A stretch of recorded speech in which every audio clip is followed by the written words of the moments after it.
¿Se acuerdan que veníamos viendo test de hipótesis y aprendimos en ese trabajo práctico, en ese capítulo, que les dije que uno de los temas más importantes en la estadística era ese, uno de los temas claves, porque ahí ustedes empezaban a aprender a plantear hipótesis sobre parámetros desconocidos. Y vimos, además de ver los test donde evaluaban un parámetro comparado a un valor de referencia, vimos test que comparaban parámetros de dos poblaciones. Vimos el test que comparaba varianzas y el test que comparaba medias, el test de Student. Muestras independientes y muestras apareadas. En el caso de muestras independientes vimos si las varianzas eran homogéneas, y si no eran homogéneas, vimos una corrección que se solía hacer y hablamos un poco también de la posibilidad de hacer transformaciones. Eso lo vamos a ver un poquito mejor en este capítulo, lo de las transformaciones. Profe, ¿te puedo hacer una pregunta respecto de lo de la varianza? Vale. ¿Qué significa que sea homogénea o no homogénea? No me quedó claro eso. La homogeneidad de varianzas implica que las varianzas poblacionales de esas dos poblaciones normales que vamos a comparar, que las varianzas poblacionales son iguales. Las poblacionales. Por supuesto que las varianzas muestrales nunca van a ser iguales, sería un milagro. Entonces, ¿qué quiere decir? Si las varianzas poblacionales son iguales, uno espera que las varianzas muestrales de las respectivas muestras que fueron extraídas de esas poblaciones sean parecidas. Por eso las comparamos mediante un test de Fisher que hacía cociente de varianza. Las comparábamos, en lugar de en las diferencias, las comparábamos en el cociente. Por eso cuando planteamos el estadístico de prueba para el test de Fisher que comparaba varianzas, lo que hicimos fue, en la hipótesis nula, sigma 1 cuadrado dividido sigma 2 cuadrado igual a 1, o sea, son iguales, versus sigma 1 cuadrado dividido sigma 2 cuadrado distinto de 1. Ese era el supuesto homogéneo de varianzas. O sea que siendo las varianzas poblacionales iguales, cuyo caso uno no hubiera podido rechazar la hipótesis cuando hacía el test de hipótesis, las varianzas muestrales eran parecidas. Cuanto más parecidas, más cercano a 1 va a ser ese cociente con el que evaluamos ese test de hipótesis de homogeneidad de varianzas. ¿Sí? ¿Mejor? ¿Se entendió mejor? Gracias. Eso es lo que suele llamar homoscedasticidad. No esperen que los S cuadrado 1 y 2 de las dos muestras sean iguales, pero si son parecidos, el cociente va a ser pequeño, cercano a 1, y no van a rechazar la hipótesis de que sigma 1 cuadrado sea igual a sigma 2 cuadrado, o que el cociente sea igual a, el cociente sea igual a 1. Esa es la cuestión. Y acuérdense que en el test de estudio para muestras independientes, los supuestos que teníamos eran normalidad de las variables, homogeneidad de las varianzas e independencia. Bueno, esas las vamos a recordar hoy de nuevo. Entonces vamos a empezar a ver el análisis de la varianza. Vamos a ver por qué es necesario introducir un método nuevo cuando uno quiere comparar más de dos medias, y vamos a ver las bases del procedimiento. Yo les puse acá un ejemplito, siempre es como más fácil, más amigable empezar con un ejemplo. Y lo puse sobre esta figura de Rey, que es una prueba que se toma a personas que se quejan de falta de memoria. ¿Qué tienen que hacer? Hay que reproducir esta figura, o sea, compleja, como su nombre lo indica, es bastante compleja. Reproducirla requiere memoria de trabajo, aplicación de estrategias, etc. Y se evalúa para evaluar cómo se organiza la persona para reproducir esa figura. Porque primero se la hace copiar sin límite de tiempo para que se familiarice, y después que la reproduzca sin mirarla. Entonces uno tiene que establecer ciertas estrategias. ¿Por dónde empiezo? Por la carita, empiezo por este rectángulo. ¿Qué le hago? Las diagonales primero. Bueno, todo lo que uno haría consigo mismo para tratar de reproducirla después. No va a tener mucho que ver después con lo que vamos a analizar, pero lo que vamos a analizar es el puntaje. ¿Y para qué usamos esta prueba? Esta prueba las usan los neurólogos o los psicólogos cognitivos para evaluar justamente esa estrategia. Estudian a pacientes que llegan al instituto, dicen que son esas personas que tienen falla de memoria, que se olvidan las cosas, y ese lo vamos a llamar el grupo queja. Y se los quería comparar contra un grupo de pacientes, siempre más o menos de la misma edad, ¿no? Pues si estos pacientes son más viejos que los otros, lo que va a estar fallando no va a ser la falta de memoria, sino a lo mejor la falla de memoria, digamos, natural de la edad. Entonces, más o menos macheados en edad. La comparamos con un grupo control y con otros pacientes que ya están diagnosticados con una prueba, por una patología descripta que se llama deterioro cognitivo leve. MCI es por Mild Cognitive Impairment. En ese contexto se le administra la prueba de esta figura de Rey a los individuos de los tres grupos. Entonces, ¿uno qué espera? Bueno, uno espera que el grupo control pudiera tener puntajes un poquito mayores, que el grupo de deterioro cognitivo esté con puntajes muy bajos y que el grupo de queja esté ahí. Entonces, el neurólogo quiere ver a quién asignarlo, digamos, qué espera de esos pacientes. Asigna un puntaje que está determinado, se cuentan los puntos por determinados puntos neurálgicos de la prueba. Y ese máximo posible es 36 porque son 36 ítems que se evalúan en la confección. Entonces, nuestra base de datos en Excel sería algo así. Tenemos los tres grupos, ahora vamos a ver por qué se llamaba tratamientos o grupos. Tenemos un grupo control, nuestro grupo problema, el grupo queja, y el grupo de MCI, el deterioro cognitivo. Y bueno, básicamente uno ve que los controles parecerían un poco más altos, los pacientes con deterioro se ven los puntajes más bajos, y los de queja están ahí en el medio, ¿no? Igual siempre uno, cuando se enfrenta a la base de datos, siempre no puede perder la oportunidad de, digamos, la tentación de hacer como apuestas sobre eso. Entonces uno mira datos, mira si es coherente, qué le podría llamar la atención, y a ver qué les podría llamar la atención de estos tres grupos. Ustedes mientras miren que yo voy a cerrar la puerta que se me está golpeando. Miren la base de datos y díganme qué llamaría la atención.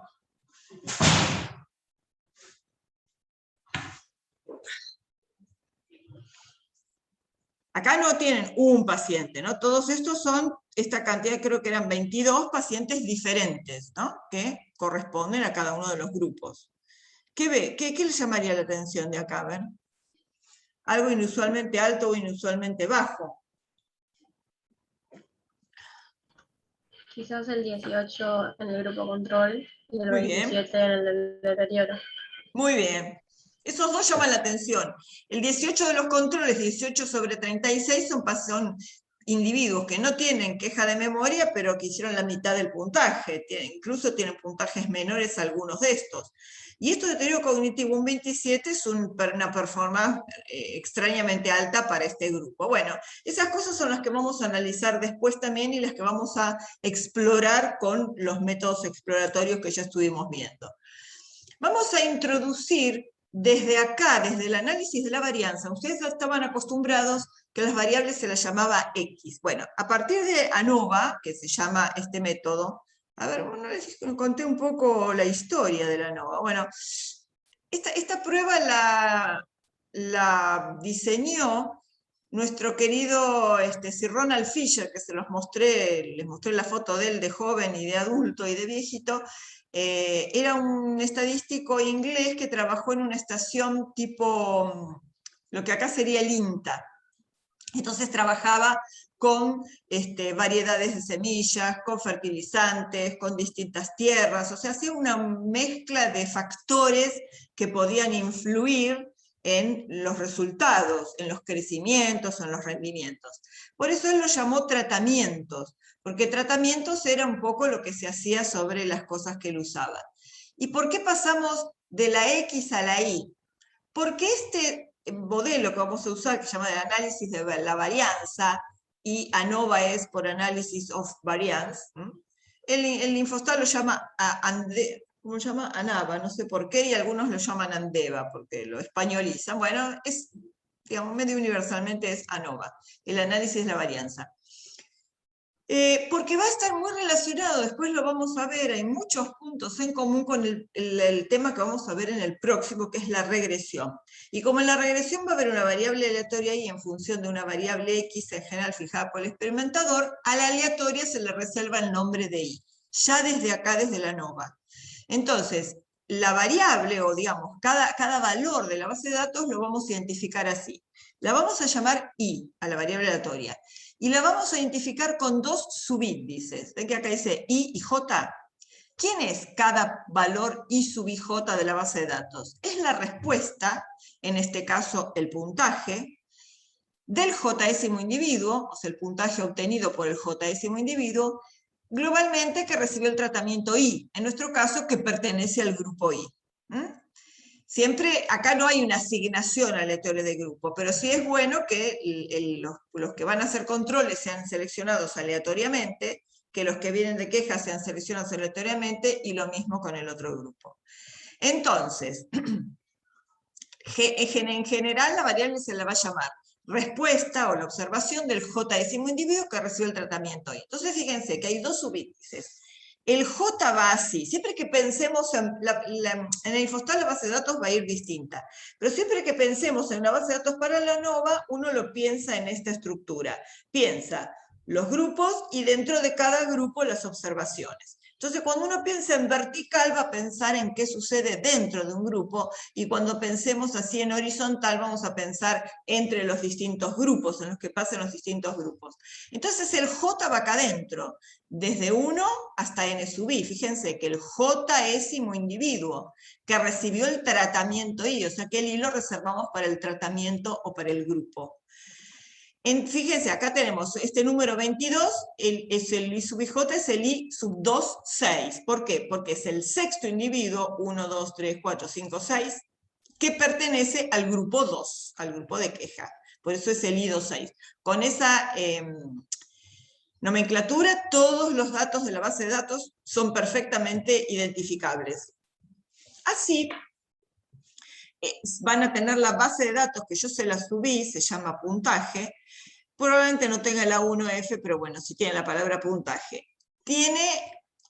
¿Se acuerdan que cuando vimos test de estudio para muestras independientes tenían la misma estructura? Dos columnas. Una es la variable categórica que indica el grupo. Acá tenemos 3 grupos, control, queja, MCI. Antes teníamos 2 grupos para el test de student. Y después tenemos una variable numérica, que en este caso se llama puntaje, y es la que vamos a analizar. Un excelente gráfico exploratorio que nos puede servir es este. ¿Se acuerdan que lo vimos, el diagrama de densidad de puntos? El gráfico de densidad de puntos, cuando ustedes van a gráficos, en la variable le ponen puntaje, y a la variable de clasificación mandan el grupo. Cuando le dan a aceptar aparece esto. En realidad aparece más feo, aparecen los puntitos más chiquitos, ustedes se los agrandan. Y entonces uno mira, ¿y qué ve? Bueno, ve el puntaje de los controles un poquito por arriba, el de queja en el medio y el de los de MCI un poquito abajo. Y acá tienen esta forma, ¿se acuerdan que dijimos que como era un gráfico exploratorio, los datos que tenían la misma ordenada iban uno al lado del otro, porque entonces uno tenía idea de cuántos valores se repetían, etc. Y acá tenemos el puntaje extrañamente bajo para los controles, que le llamó la atención a... No me fijé el nombre. Bueno, y el puntaje extrañamente alto de MCI, que era un poquito alto. Bueno, estos dos llaman un poquito la atención. La cosa es que no nos estropean los supuestos, ahora eso vamos a ver. Bueno, entonces uno hace una exploración siempre antes de lanzarse a hacer la estadística. Y vamos a ver qué es lo que vamos a analizar. Entonces uno se pregunta, acá, ¿no? Uno se pregunta, yo veo que los puntajes más o menos van bajando, pero hay diferencia en ellos, o sea, ¿qué las preguntas son? La primera, ¿puedo afirmar con pequeña probabilidad de error, como siempre, ¿no? Nunca voy a estar 100% seguro, pero a cada afirmación le adoso la probabilidad de error para confiar en esa decisión. ¿Puedo afirmar con pequeña probabilidad de error que las medias, o en este caso puntajes medios en este problema, no son las mismas en las 3 poblaciones? ¿Puedo hacer esa afirmación que no todos son iguales? Y después digo, bueno, eso por supuesto, acuérdense que siempre en las hipótesis nulas va la igualdad, y es lo que se plantea para rechazar. Entonces ya se están imaginando cómo va a ser nuestra hipótesis nula. ¿Cómo va a ser? Que la media del grupo 1 sea igual a la del 2 y sea igual a la del 3. Ahora vamos a ver cómo se formaliza lo de escritura del modelo, ¿no? Pero básicamente sería eso. Y si yo rechazo esa hipótesis y encuentro que hay diferencias, me preguntaré cuáles son los grupos cuyos valores medios son diferentes. Entonces, uno se pregunta, ¿por qué no hacer un test de student por cada par de medias? ¿No? ¿Por qué no hago el grupo 1 versus el grupo 2, el 1 versus el 3 y el 2 versus el 3 con 3 test de student para muestras independientes? Bueno, ahora vamos a ver por qué no. Entonces, primera pregunta, ¿cuántas comparaciones de pares me puedo plantear entre 3 grupos? Ya vimos, 1 versus 2, 1 versus 3, 2 versus 3. Y eso lo puedo escribir así. ¿Se acuerdan el número combinatorio de la binomial? Que era de cuántas formas posibles podía ubicar tantos éxitos, K éxitos en M repeticiones. Bueno, acá es, ¿cuántas comparaciones de A2 puedo hacer teniendo 3 grupos? Por ahora llamémosle grupo, ya sabemos después que van a ser las medias. ¿Cuántas comparaciones de A pares puedo hacer con 3 grupos? Eso era factorial de 3 sobre factorial de 2 sobre factorial de 3 menos 2, igual que en la binomial. Si hacen esa cuenta, esto es 3 por 2, esto es 2, esto es factorial de 1, y me quedan 3 grupos, exactamente. 3 comparaciones. 1 versus 2, 1 versus 3, 2 versus 3. Todavía no presentamos a mu sub 1, mu sub 2 y mu sub 3. Pero ustedes se pueden imaginar. ¿Quién es mu sub 1? Mu sub 1 sería, si uno pudiera tener, volví una diapositiva para atrás, si yo pudiera tener la infinita población de todos los controles y de todos pudiera tener el puntaje, la media de toda esa población sería mu sub 1. La media de toda la población de quejas sería mu sub 2 y la media de toda la población de MCI sería mu sub 3. Entonces, estas serían las comparaciones que podía hacer. En general, cuando uno tiene I grupos, acá teníamos 3, pero si yo tengo I y los quiero comparar de a pares, las cuentas van a ser así. Factorial de I sobre factorial de 2 por factorial de I menos 2. Entonces, si yo desarrollo el factorial de I, va a ser I por I menos 1, por I menos 2, por I menos 3, etc. ¿Por qué me paré en I menos 2? Porque acá ya tengo un factor I menos 2. Y entonces, en ese caso, este I menos 2 se simplifica y siempre me va a quedar I por I menos 1 sobre 2. Cantidad de comparaciones de a pares, si yo quiero ubicar, o sea, combinar las medias en comparaciones de a pares, pero de un grupo de I medias, que eran I tratamientos o I grupos. Entonces siempre voy a tener I por I menos 1 sobre 2. Fíjense, para 3 grupos tenía 3 por 2, 6, dividido 2, 3. Si tengo 4 grupos, 4 por 3, 12, dividido 2, 6. De 3 paso a 6. Si tengo 5 grupos, 5 por 4, 20, dividido 2, 10. Ahí paso a 10 comparaciones. ¿Ven que cada grupo que le aumenta, las comparaciones de a pares van aumentando bastante rápido? Entonces, en este caso yo tengo 3 hipótesis a contrastar. 3 hipótesis de a pares, suponiendo que ya haya rechazado de que todas eran iguales. Entonces uno se pregunta, ¿cuál es la probabilidad de que rechacemos incorrectamente alguna de ellas, ¿no? A algunas, acuérdense que era una o más. En otras palabras, ¿cuál es la probabilidad de cometer al menos un error de tipo 1? Si yo rechazara al menos una de las hipótesis en forma incorrecta, si me equivocara al rechazar. Para cada una, ¿se acuerdan? ¿Cómo fijaba yo la probabilidad de equivocarme al rechazar? Eso era, si repasaron 3 hipótesis, era la probabilidad de cometer error de tipo 1. Era el máximo de probabilidad que yo estaba dispuesto a cometer, a equivocarme, si rechazaba incorrectamente la hipótesis nula. Eso era, el alfa era para una, pero yo ahora tengo 3 hipótesis. Entonces, yo quiero calcular la probabilidad de que si pienso en el número de hipótesis incorrectamente rechazadas, esa probabilidad, ese número de hipótesis correctamente rechazadas toma un valor mayor o igual que 1, o sea que rechaza incorrectamente una o más. Y me pregunto cuál es la probabilidad de que eso suceda. Es la probabilidad de que esto tome un valor mayor o igual que 1, si X es número de hipótesis incorrectamente rechazadas del grupo de, digamos, M, ¿no? Acá eran 3. Probabilidad de que X sea mayor o igual que 1 es 1 menos la probabilidad de que X sea menor estricto que 1, y eso es la probabilidad de que X sea igual a 0. Entonces, la probabilidad de que X sea igual a 0 es 1 menos alfa, es la probabilidad complementaria a hipótesis, la probabilidad de que rechace incorrectamente una hipótesis, 1 menos alfa elevado al cubo, porque son 3. ¿no? O sea, es 1 menos la probabilidad de no rechazar incorrectamente ninguna de ellas. Y esa probabilidad es 1 menos alfa al cubo. Y si yo hago 1 menos esto, alfa en este caso yo lo fijo en 5% porque es el error de tipo 1, y si hago esta cuenta, esto es 1 menos 0,95 al cubo. Y si hago esta cuenta es 0,1426. Entonces, ¿para qué les hice este cálculo? No lo van a tener que reproducir ni nada, pero me interesaba que alguna vez vieran por qué. Si yo hago por cada par de medias hago un test de student para muestras independientes, 1 versus 2, 1 versus 3, 2 versus 3, hago 3 test de student, y rechazo una o más hipótesis, ¿qué digo? Rechazo con una probabilidad de equivocarme del 5%. Y ustedes se quedan tranquilos con 5%. Pero en realidad, ¿cuál es la probabilidad de error que están cometiendo? No es 5, ¿cuánto es? Es 14%. Y eso con 3 grupos. ¿Se entiende? Esta sería la probabilidad de equivocarse al rechazar una o más hipótesis si hacen 3 comparaciones de a pares. Y si yo en vez de tener 3 grupos, tuviera 5, o sea, mi I fuera 5, esta misma cuenta acá, en lugar de elevado a la 3, porque acá eran 3 comparaciones, este 3 no es por el I, es por la cantidad de comparaciones de a pares, que eran justamente 3. Pero dijimos que con 5 grupos yo tenía 10 comparaciones de a pares. Entonces, este exponente que acá era 3, ahora es 10. Y fíjense la probabilidad de equivocarse en por lo menos una de ellas, 40%.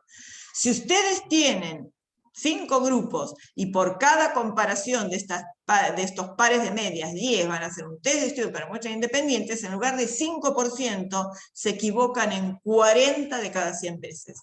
Entonces, se dan cuenta que esto no nos permite hacer un test de student por cada par de muestras. Esperen un cachito.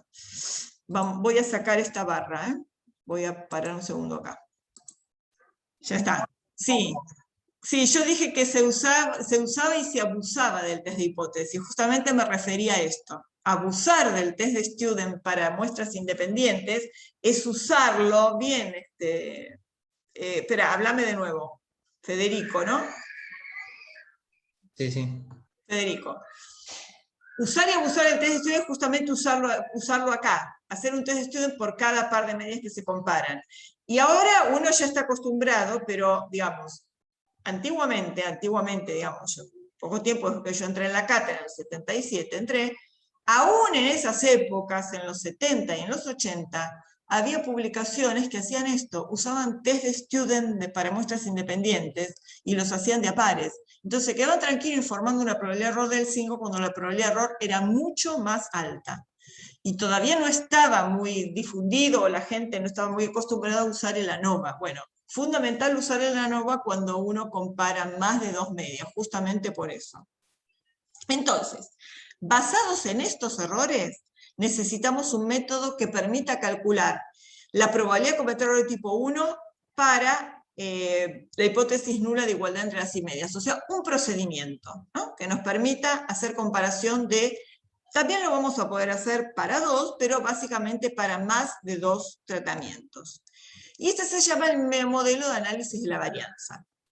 Vuelvo a repetir acá cómo se define la variable, y por ahora la base de datos la vamos a pensar así. Es más fácil pensar en los cálculos teniéndola de esa manera y razonando lo que pasa. Fíjense, lo que uno llama el modelo, uno puede escribirlo como que todas las variables tienen que tener distribución normal, mu sub i, y desviación estándar sigma. Una forma mejor de escribir el modelo es pensarlo así. Fíjense, ¿qué quiere decir? Que cada i sub i j de la base de datos sea igual a una media mu sub i más un error. Quiere decir esto. Si los errores fueran todos 0, si no existiera error, después vamos a hablar un poco más hondo de los errores. ¿Qué son los errores? Las variabilidades, ¿no? ¿Por qué todos estos no tienen la misma media? Perdón, no tienen el mismo valor de la variable. Porque este individuo es distinto de este, porque este estaría de mejor humor y este estaría más deprimido y reaccionó peor. Hay un montón de variabilidad individual que el experimentador no puede controlar, porque las personas son distintas, y en este caso es un puntaje, pero si yo acá estuviera haciendo una reacción química, también tengo la variabilidad del método de medición, de los métodos de medida, de las balanzas, etc. Entonces, si todos los errores fueran 0, todos estos valores serían iguales a mu sub 1. Todos estos valores serían iguales a mu sub 2, y todos estos valores serían iguales a mu sub 3. Justamente, todos serían iguales a mu sub i, pero existe este error en términos de variabilidad. Por eso yo puedo decir que cada i sub ij es igual a una media poblacional de ese grupo más un término de error. ¿Qué será? ¿Negativo o positivo? Si yo tuviera la media mu sub 1, pudiera tenerla, algunos de estos están por encima de la media donde este es positivo, y otros están por debajo de la media donde este es negativo. Entonces, ¿qué le pido a los errores? Fíjense, acá la variable en este segundo miembro son los errores. ¿Qué les pido a los errores? Que tengan distribución normal, que tengan esperanza 0, que tengan desviación estándar todas iguales a sigma, y que sean independientes. ¿Por qué las puse en rojo? Porque son los mismos supuestos que hacíamos en el test de Student para muestras independientes. La normalidad, la independencia y la homogeneidad en las varianzas. Entonces, la normalidad, si los errores son normales, esta variable, cada una de estas es normal. Los errores, ¿por qué tienen esperanza 0? Porque si toda la población de valores se distribuyera alrededor de mu, la esperanza de esos errores sería 0, porque se compensarían los que están por encima de mu con los que están por debajo de mu, ¿no? Los positivos, o sea, los errores por exceso con los errores por defecto. Y se les pide que tengan todos la misma desviación estándar, o sea, que estas variabilidades sean iguales, ¿no? Después vamos a tener un test para evaluar esa homogeneidad en las varianzas. Esto siempre es bueno, para todo i, para todo j, no importa. Alcanza con que ustedes pongan esto, que escriban el modelo, como cada i sub ij igual a una media mu sub i más un error ij. ¿Y por qué el error dice ij? Porque ese error, esa variabilidad, yace acá adentro, desde j igual a 1 hasta ni, pero también yace así. Opera también entre los grupos, por eso también hay errores sub i y sub j. Entonces, ustedes lo escriben así, ponen los e y j normales 0, sigma independientes. Cada vez que en un examen les pongan modelo de análisis de la varianza, va a ser la variable, respuesta a la JS, unidad experimental, etc. ¿Cuánto vale cada i sub ij? Y los supuestos acerca de los errores. Ese es cómo escribir el modelo. Entonces, ahora sí podemos escribir las hipótesis que ya vislumbrábamos, pero en términos de los parámetros. Porque ¿cuál va a ser nuestra hipótesis nula? Mu1 igual a mu2 igual a mu3, etcétera, hasta mu sub i. La cantidad de medias que tenga va a ser la cantidad de grupos que tenga, o de tratamientos. Y la alternativa, fíjense que esto es muy importante. En la alternativa, uno no pone mu1 distinto de mu2, distinto de mu3, etcétera. Esos gritos son los nenes del jardín, les aviso. Uno no pone que todas son distintas. La hipótesis complementaria a que todas sean iguales es que no todas son iguales. Puede ser que haya dos que difieran, pero no de respecto de una tercera, por ejemplo. Se puede dar. La cosa es que la alternativa es que no todas sean iguales. Vamos a pensar otra cosa. Vamos a escribir el modelo de otra manera que también nos va a ser útil en unas diapositivas después. Fíjense que esta respuesta media mu sub i, o sea, la media de cada grupo, también la puedo pensar como la suma de una respuesta media mu, o sea, mezclar todas las tres poblaciones y calcularles la esperanza, el valor medio de todas las tres poblaciones, sin importar a qué grupo pertenecen, eso sería mu, sin ningún subíndice, sin identificar a 1, 2 o 3. Mu, una media mu. ¿Y qué más? Más un efecto del tratamiento. Ahora uno dice, ¿por qué todos los tratamientos no son iguales? Si todos los tratamientos fueran exactamente iguales, todas las mu sub i serían iguales a mu. ¿Por qué no son iguales? Porque hay un efecto del tratamiento, un efecto del grupo que hace que no todos tengan las mismas medias. A ese efecto se lo llama alfa sub i. Entonces, cada media mu sub i es igual a una media general mu más un efecto propio del tratamiento alfa sub i. Entonces, ¿qué es este alfa sub i, el efecto de tratamiento? Si uno despeja de acá, es mu sub i menos mu. ¿Qué quiere decir? Que el efecto de cada tratamiento mide cuánto se separa cada media mu sub i de una media general mu, que sería la media promediada o calculada para las tres poblaciones mezcladas. ¿Entiende? Cuanto más efecto haya de tratamiento, más va a indicar una separación de alguna mu sub i respecto de mu. Entonces, si ese efecto de tratamiento mide la distancia entre mu sub i y la media general, fíjense, ¿qué pasaría si todos los tratamientos, o sea, ninguno tuviera efecto, fueran todos iguales? Todos los alfa i serían 0. ¿Y qué estaría implicando? Que todas las mu sub i serían iguales a mu. O sea, si todo es lo mismo, todas las medias son iguales, que implica que todos estos van a valer 0. Por eso nos va a permitir escribir la hipótesis en función de los efectos. Ahora lo vamos a poner. Fíjense, si dijimos que cada mu sub i era mu más alfa i, en vez de mu sub i pongo mu más alfa i, y siempre está el error. Y los supuestos van a ser también siempre lo mismo, ¿no? Que todos los errores son normales, 0, sigma, independientes. Esto va siempre igual. Y fíjense lo siguiente. Bueno, estos son supuestos que no importa.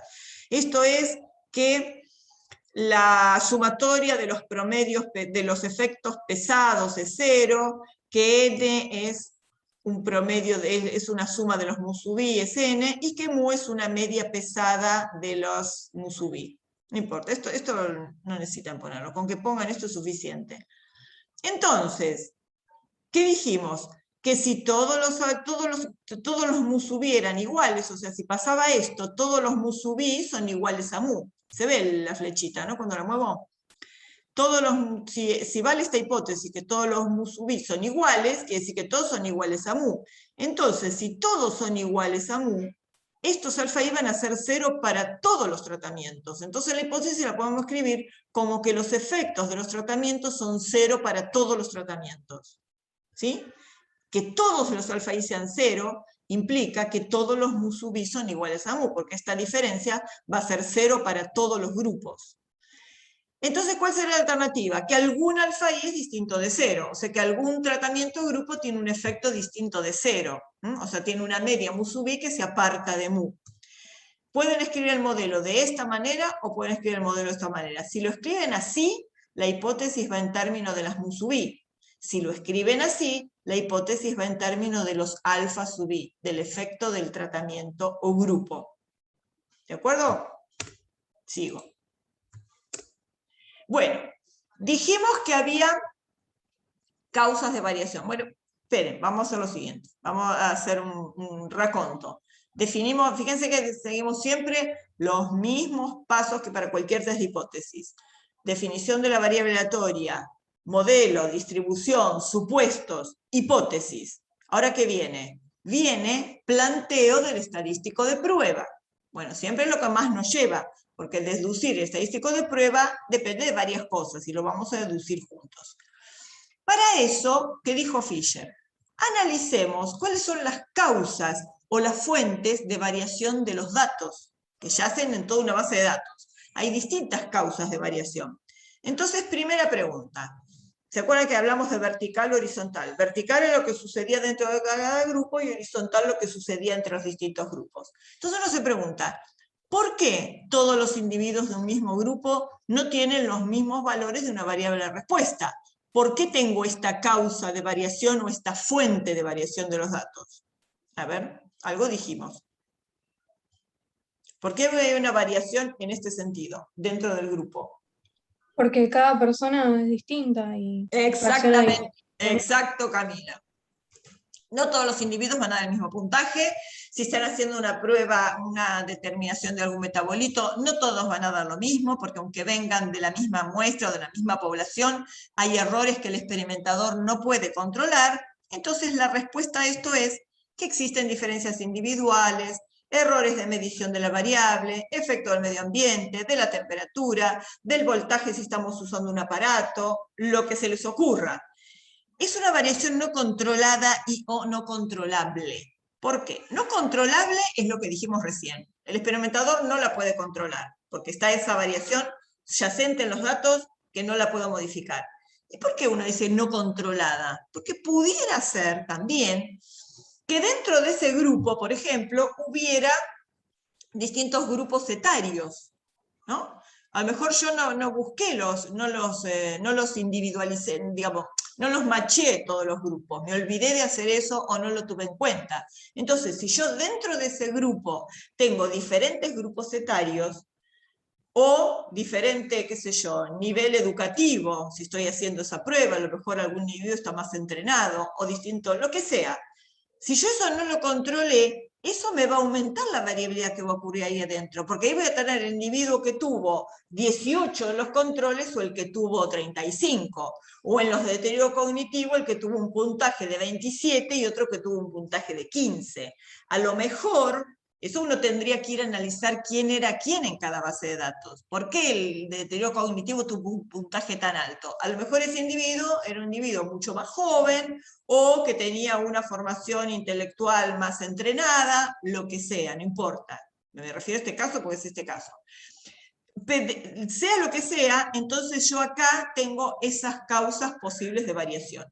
Si la puedo controlar, porque a lo mejor puedo dividir en grupos, voy a hacer, en vez de lo que llamamos análisis varianza de un factor, un tratamiento, un grupo, capaz que le pongo otro criterio, otro factor de clasificación, y armo grupos etarios distintos o otro tipo de grupo, otra variable categórica.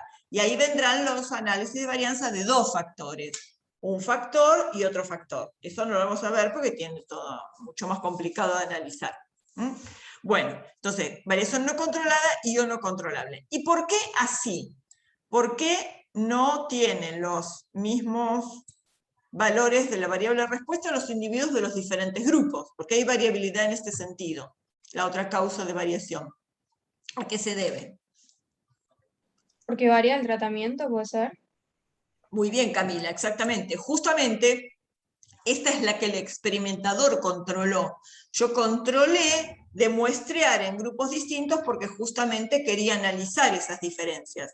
Entonces esa es grupo o tratamiento diferente, es la variación controlada por el experimentador. El experimentador controló ese factor. ¿Qué controló Sir Ronald Fisher? Distintas especies de semillas, controló distintas marcas de fertilizante, controló distintas humedades en la tierra o distintos estados de acidez. Es lo que controla el experimentador. El sexo del animal, yo quiero ver si el ratón sale más rápido o más lento de un laberinto, si depende del sexo que tiene, o depende de la cepa de cuál se trata. Todo lo que yo pienso que quiero comparar o controlar, ese va a ser el factor que voy a introducir en la experiencia. Vamos a ver algunas notaciones. ¿Qué es el n? ¿A qué llamamos n? A la suma de los n sub i. O lo puedo escribir así, suma en i de los n sub i. Es el número total de individuos de la muestra. Cada n sub i es el tamaño de cada muestra o grupo. ¿Qué es t sub i? Es el total de las respuestas del tratamiento i. ¿Qué voy a hacer? Voy a sumar en j, acuérdense, j, los i sub ij, o sea, los valores que llamé i sub ij los sumo en j. J es sumar dentro del tratamiento. Entonces, ahí voy a obtener cada uno de los t sub i. Acá voy a tener t1, t2 y t3. ¿Qué es i sub i punto barra? Ahora vamos a mirar lo del punto. Es la media muestral del tratamiento i. ¿Cómo lo obtengo? Si yo ya tengo el t sub i, lo divido por el tamaño de muestra. Y tengo i sub 1 punto barra, i sub 2 punto barra, i sub 3 punto barra. O bien, la fórmula más desarrollada es agarrar esta suma y dividirla por n sub i. Entonces ahí tengo i sub i punto barra. ¿Por qué lo llamo i sub i punto barra? Con un factor no es tan imprescindible ponerle los puntitos. Pero lo que me identifica esto es, fíjense dónde está el punto. El punto está en el lugar que ocuparía la j. ¿Por qué no está la j acá? Porque la media es del tratamiento i. El j no está porque el j ya se movió cuando yo hice la suma en j. Entonces, ese j ya está movido. Ya lo único que me queda es el identificador que estoy haciendo la media del tratamiento i. Para eso tuve que hacer variar el j desde 1 hasta n sub i. Por eso el j no figura.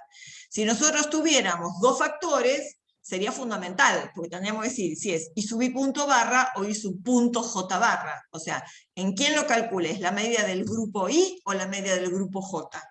¿Está bien? Acá directamente, bueno, lo llamamos i sub i punto barra. ¿A qué llamamos t, sin subíndice? Al total de todos los totales. El libro de Wiener, que lo tienen ustedes en la bibliografía, lo llama el gran total. Es la suma en i y en j de los i sub ij. O bien, si ya tengo los t sub i, es sumar en i. Es moverme de tratamiento a tratamiento, sumar todos los t sub i y ahí tengo el total. El total es la suma de todos los puntajes de toda la base de datos. Todo esto lo vamos a usar después en las formulitas. ¿Quién es i barra punto punto? Bueno, si i sub i punto barra es la media del tratamiento i barra punto punto es la media de toda la base de datos. Es la media muestral general, fíjense. Es agarrar este total, que era el total de los totales, y dividirlo por n, O bien es agarrar la suma de los t sub i, que era el total, y dividirlo por n, o bien hacer la suma en i en j de todos los i sub i j y dividirla por n. Como quieran calcularla, lo cierto es que es la suma de todos los datos y se divide por n. No van a necesitar calcularlo, ahora van a ver esta media general. Bueno, con estas notaciones después nos van a servir para calcular todo lo que, bueno, la mayor parte de las cosas que necesitemos. Vamos a una cosita más acá. Ustedes se acuerdan de esto. Esto lo vimos cuando vimos el trabajo práctico de estimación puntual. ¿Se acuerdan? Que calculamos el S cuadrado. S cuadrado como estimador de la varianza poblacional, la varianza muestral.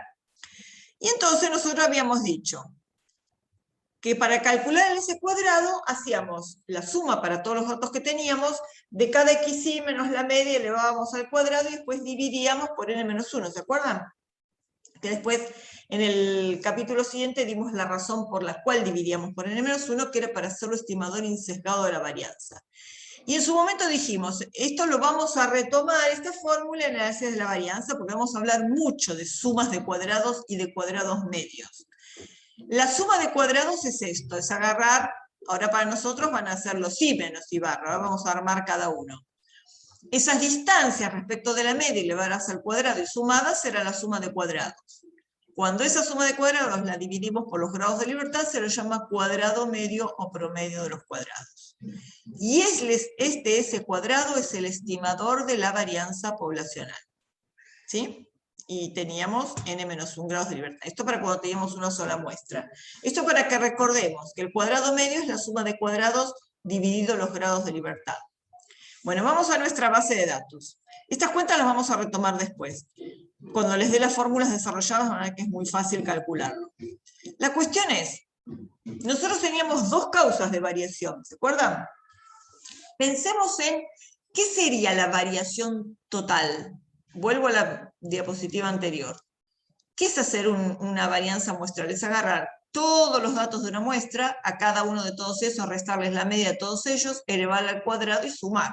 Bueno, si yo agarrara todos estos datos, sin importar de qué grupo pertenecen, estaría englobando. ¿Cómo plantearían la varianza de todos estos datos sin importar el grupo? Calcularían la media total de todos los datos, que va a ser esta. Bueno, después no importa acá. Después vemos cómo calculamos cada cosa. Tendríamos que agarrar todos los datos, que son 22, promediarlos, agarrar cada uno de estos y su bijota, restarles la media, y después ¿qué haríamos? Elevaríamos al cuadrado y sumaríamos. Y después dividiríamos, si quieren, por n-1. Y ahí estaríamos calculando el S cuadrado de todos estos datos. Pero esa varianza muestral de todos estos datos tiene dos causas de variación. Entonces, nuestro análisis se va a basar en hacer una cuantificación de esas dos causas de variación. ¿Se entiende hasta acá? Pensamos primero en todos los datos metidos en una bolsa y calculada su varianza, que va a surgir de acá. Pero esa varianza, esa variación total, la vamos a particionar en las dos causas de variación que analizamos. Entonces, ¿qué hacemos para eso? Para analizar, para particionar en esas causas de variación, fíjense que lo que estamos haciendo a este i sub j menos i barra punto punto, le estamos restando y sumando una misma cosa. ¿Quién es esa misma cosa? La media de cada grupo. Entonces, yo voy a hacer, fíjense, resto la media y la sumo. Todos están de acuerdo que si sumo y resto lo mismo, el primer miembro es igual al segundo. Pues le pongo un término y le pongo el contrario. Así que si yo acá anulara esto, me quedaría el primer término. ¿Por qué lo hago? Porque voy a analizar esto. Entonces, fíjense, vamos a analizar esta diferencia primero. ¿Qué es esto? Cada i sub j menos la media del grupo. Después elevaremos al cuadrado y sumaremos. Por ahora planteamos nada más que las distancias. Cada i sub j menos su media. O sea, estoy midiendo una variabilidad. Siempre que yo mido distancias de los datos a una media, después voy a medir la variabilidad. Eso me va a medir la variabilidad. Entonces, ¿qué hago? Cada i sub j menos su media, voy a medir la variabilidad de acá, voy a medir la de acá, y voy a medir la variabilidad de acá. Porque después lo voy a hacer para todos, ¿no? Entonces, ¿qué estoy haciendo? Estoy midiendo qué variación tengo dentro de cada grupo. ¿Y a qué se debía esa? La variabilidad dentro de cada grupo. Justamente era a esa variación que el experimentador no podía controlar. Era el error puro de los datos. Se lo suele llamar error puro. Fíjense esta. Esto es la media de cada grupo, la distancia a la media total. Después elevaremos al cuadrado y sumaremos. Por ahora es la distancia que hay entre la media de cada grupo y la media total. Fíjense, ¿dónde están las medias de cada grupo? Acá. Las distancias de las medias de cada grupo a la media total. ¿Cuándo va a ser grande esto o cuándo va a ser chico? Estas distancias de las medias a la media general. Las distancias en horizontal, digamos, ¿no? Entre los distintos grupos. ¿Cuándo se van a hacer grandes? ¿Cuándo? O cuándo van a ser muy chicas. Uno piensa en eso, ¿no? A ver, a qué se debe, pienso. ¿Cuándo van a ser muy chicas o cuándo van a ser muy grandes? Van a ser muy chicas cuando todas estas se parezcan a la media general. ¿Y cuándo se van a parecer todas las medias a la media general? Si todas las medias poblacionales fueran muy parecidas. O sea, si la que valiera sería la hipótesis nula. Si la hipótesis nula vale y todas las medias son iguales, uno esperaría que todas estas medias fueran muy parecidas.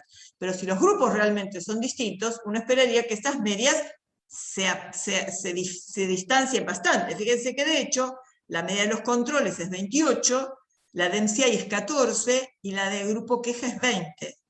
No están tan juntitas, ¿no? Bueno, entonces vamos a analizar eso. Esta era la variación total, esta se debía a la variación dentro, y esta entre las medias se debía a la variación entre. Pero nosotros vamos a necesitar sumas de cuadrados. Entonces voy a tener que elevar al cuadrado y sumar. Pregunta, ¿por qué teníamos que elevar al cuadrado? Y no alcanzaba solamente con sumar las distancias. ¿Qué pasaba si yo sumaba solo las distancias sin elevar al cuadrado? La media era justamente, la media es el promedio de todos los datos, ¿no? Si yo hago estas distancias respecto de la media y las sumo, esas distancias, esa suma me va a dar 0. Porque tengo, como la media es el valor central, el centro de gravedad, cuando yo sumo eso, si no elevo al cuadrado, se me van a compensar los positivos con los negativos. Por eso siempre uno elevaba al cuadrado. Entonces, si yo elevo al cuadrado, sumo en el primer miembro, también elevo al cuadrado y sumo en el segundo miembro. Pero acá adentro, elevar esto al cuadrado y sumar, implica acá adentro tener el cuadrado de un binomio. ¿Cuál es el binomio? Este es un monomio y este es el otro, ¿no? Este binomio consta de estos dos términos. Entonces, ¿qué tendría que hacer yo para resolver esto? Tendría que hacer el cuadrado del binomio. Entonces, el segundo miembro tendría que ser la suma. No se asusten que no lo van a tener que hacer, ¿eh? Es para que lleguemos a deducir. Cuadrado del binomio es el cuadrado del primero, más el doble producto del primero por el segundo, más el cuadrado del segundo. Y acuérdense que dijimos que había que elevar al cuadrado para que no se compensaran positivos con negativos. Esto está al cuadrado y esto está al cuadrado. Pero acá tenemos distancias que no están elevadas al cuadrado.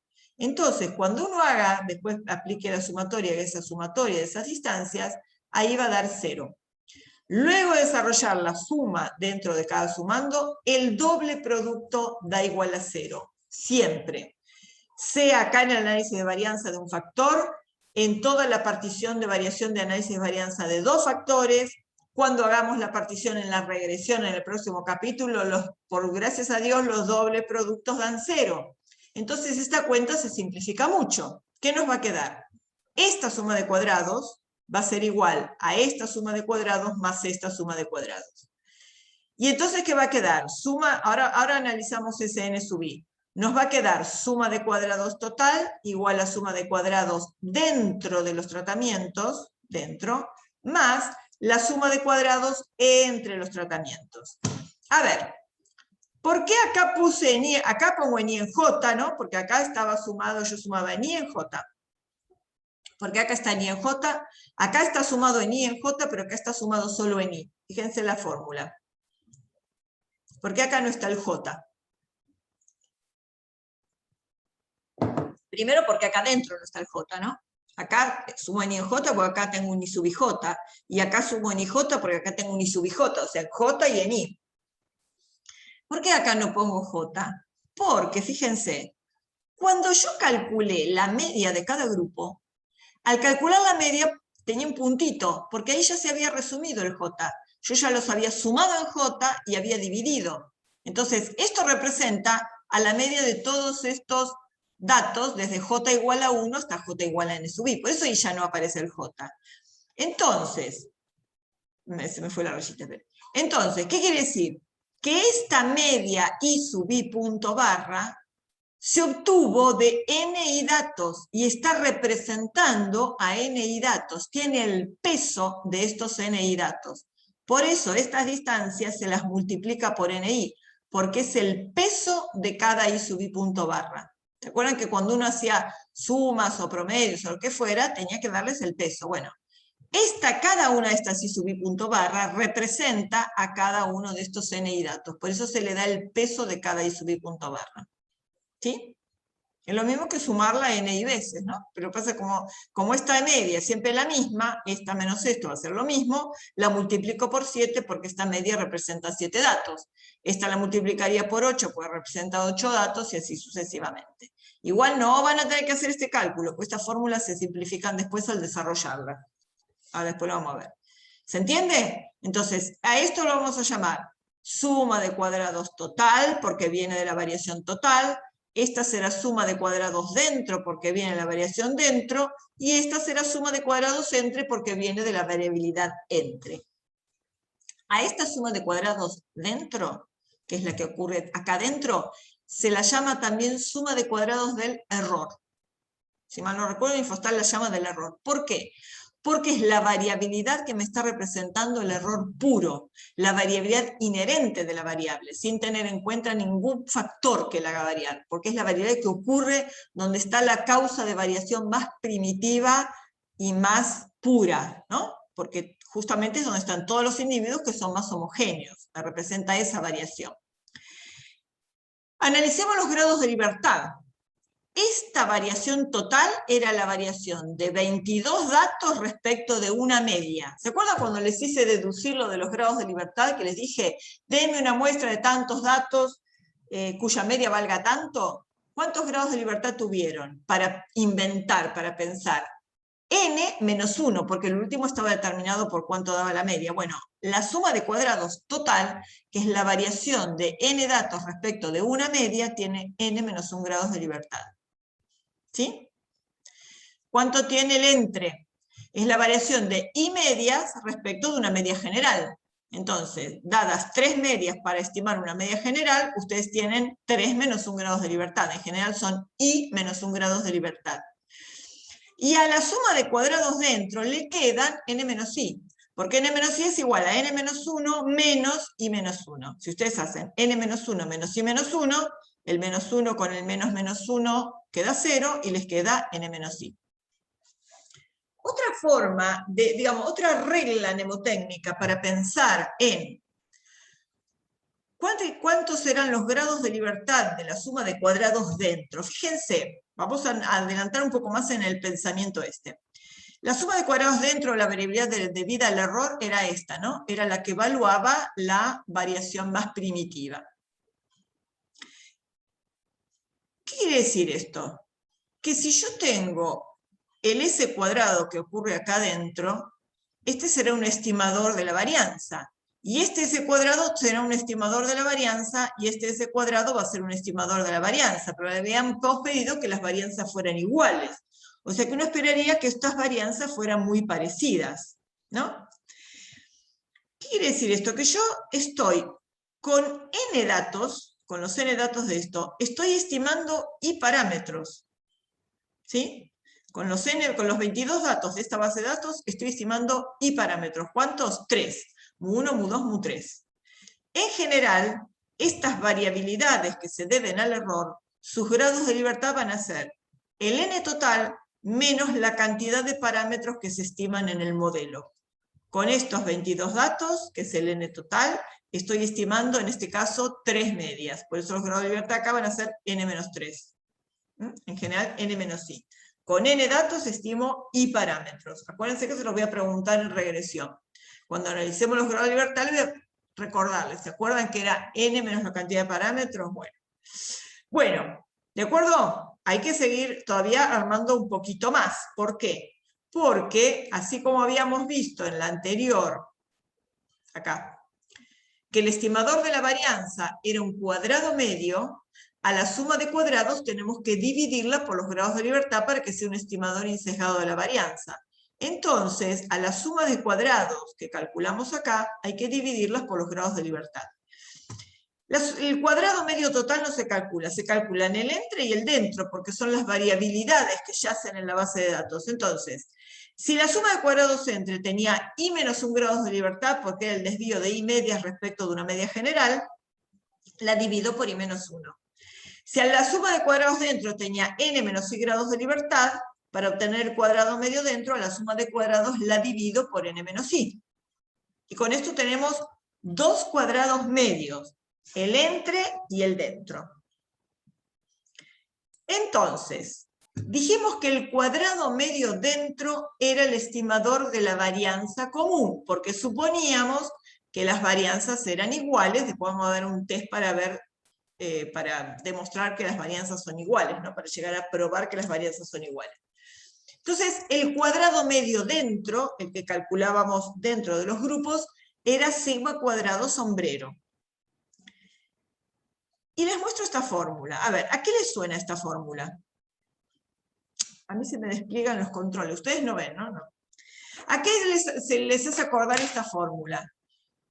La suma de ni menos 1 por si cuadrado dividido la suma de todos los ni menos 1. ¿Les suena algo? Ya vimos, la vimos escrita de otra manera, pero ya la vimos. A ver. ¿De cuándo les suena? ¿Cuándo la podemos haber visto? ¿Qué estamos haciendo acá? Si cuadrado es la varianza de cada grupo. ¿Por qué cosa la estamos multiplicando? Por el tamaño del grupo, que era ni menos 1. ¿No? ¿Cuántos grados de libertad tiene cada si cuadrado? Cada varianza de estas. Este s cuadrado. ¿Cuántos grados de libertad tenía? 7 menos 1, ¿no? Este s cuadrado, para calcularlo, ¿por cuánto tuvimos que dividirlo? Por 8 menos 1. Y este s cuadrado, para calcularlo, ¿por cuánto tuvo que dividirlo? Por 7 menos 1. ¿Sí? Dividíamos por los grados de libertad. Bueno, fíjense, estamos haciendo cada si cuadrado de cada grupo, multiplicándolo por sus grados de libertad. Lo estamos sumando en i, desde i igual 1 hasta i igual a i. O sea, lo estamos haciendo, en nuestro caso, los 3 s cuadrados. Y después lo estamos dividiendo por la suma de todos los grados de libertad. ¿Cuándo hicimos esa cuenta? No me digan que no se acuerdan, por favor. Alguien que se acuerde. ¿No? Bueno, lástima. Son pocos también. La hicimos cuando calculamos el SP cuadrado, cuando calculamos el estimador de la varianza en el test de Student para dos muestras independientes. ¿Se acuerdan que decíamos? Vayan a la diapositiva y dijimos, si las varianzas son iguales y nosotros tenemos dos varianzas, ¿quién es el estimador de la varianza? Y alguien de ustedes dijo, y lo más justo es hacer un promedio. Bueno, los promediamos, pero para no ser injusto con los tamaños de muestra, vamos a darle un peso. ¿Qué peso le damos? Más que el n, el peso de sus grados de libertad, porque después vamos a necesitar una probabilidad, porque vamos a necesitar calcular una probabilidad de error de tipo 1. Estamos testeando una hipótesis. Entonces, si el i fuera 2, esta fórmula la usamos para calcular el SP cuadrado. Pero ahora tenemos más de 2 grupos en general, en nuestro caso 3. Entonces, fíjense que desarrollando esta fórmula, ¿qué vamos a hacer si sumamos en i? Vamos a tener tres términos. N1 menos 1 por S1 cuadrado, cuando i valga 1, más N2 menos 1 por S2 cuadrado, cuando i valga 2, más N3 menos 1 por S3 cuadrado, cuando i valga 3. Y lo vamos a dividir por la suma de esos ni menos 1. ¿A qué es igual? N1 menos 1 más N2 menos 1 más N3 menos 1. Es igual a N menos I. Esperen. Vamos a hacer un nuevo lienzo. A ver. Déjenme ver. Vamos a escribir esta fórmula desarrollada a ver si les resulta más familiar. Ay. Cuadrado medio dentro, igual. Puedes desarrollar esa fórmula. N1 menos 1 por S1 cuadrado, ¿no? Más N2 menos 1 por S2 al cuadrado, más N3 menos 1 por S sub 3 al cuadrado. ¿Sí o no? Estamos haciendo ese numerador. Y después estamos dividiendo por la suma de estos. Estamos dividiendo por la suma de N1 menos 1 más N2 menos 1 más N3 menos 1. Y esto es igual a N1 más N2 más N3 es N. Y el 1 lo restamos 3 veces, o sea N menos 3, que en realidad es N menos I. Entonces, estamos haciendo el SP cuadrado, lo que antes llamábamos SP cuadrado, lo estamos haciendo para más de 2 grupos. Si son 2 grupos también lo podemos calcular, porque si son 2 grupos no vamos a tener este último y no vamos a tener este último, y va a ser directamente el SP cuadrado. Van a tener que repasar quién era el SP cuadrado, ¿no?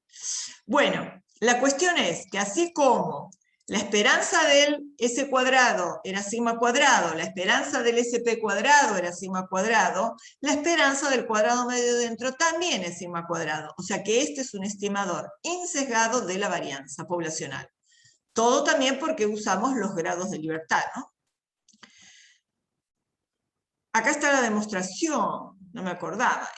Vamos a demostrar que la esperanza del cuadrado medio dentro, o sea que es un estimador insesgado de la varianza. La esperanza del cuadrado medio dentro es la esperanza de todo esto, ¿no?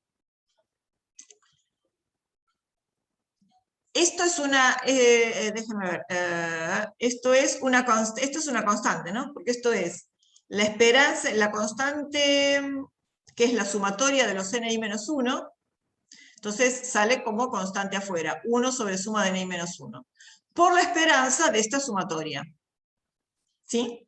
Esperanza de una constante, porque esto es una constante porque no hay ninguna variable, ¿no? La única variable acá son los SI cuadrado. Entonces esto es una variable dividido esta constante. Entonces la esperanza de esto es la constante, 1 sobre suma de ni menos 1, por la esperanza de esta suma. Y ahora, la esperanza de la suma es la suma de las esperanzas, y acá tengo esperanza de ni menos 1 por SI cuadrado. ¿Y ahora qué tengo? Déjenme ver que ya no me acuerdo. Acá tengo esperanza de... Cada una de estas es una constante, ni menos 1. Y acá tengo la variable SI cuadrado. Entonces acá tengo, dentro de la suma, tengo ni menos 1, que es la constante, por la esperanza de los SI cuadrado. Pero cada SI cuadrado, ya habíamos demostrado en algún momento que era un estimador insesgado de la varianza. Y si se cumple el supuesto de homogeneidad de varianzas, la esperanza de cada uno de los SI cuadrados es igual a sigma al cuadrado, porque todos estiman la misma esperanza. Y ahora, ¿qué tengo acá? Sumatoria de... déjenme pensar. Sigma cuadrado es una constante ahora, ¿no? Porque es no depende de cada... Pues tengo una varianza común. Bajo el supuesto que todas las varianzas son iguales, sigma cuadrado es una constante.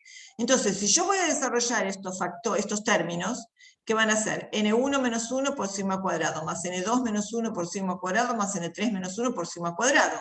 Sigma cuadrado es una constante, o sea, es un factor común de todos estos términos. Entonces queda sigma cuadrado por la suma de ni menos 1 sobre la suma de ni menos 1. Como esto se simplifica porque es lo mismo, la esperanza del cuadrado medio dentro queda igual a sigma cuadrado. O sea que cuadrado medio dentro es un estimador insesgado de la varianza, porque su esperanza coincide con el parámetro. ¿Sí?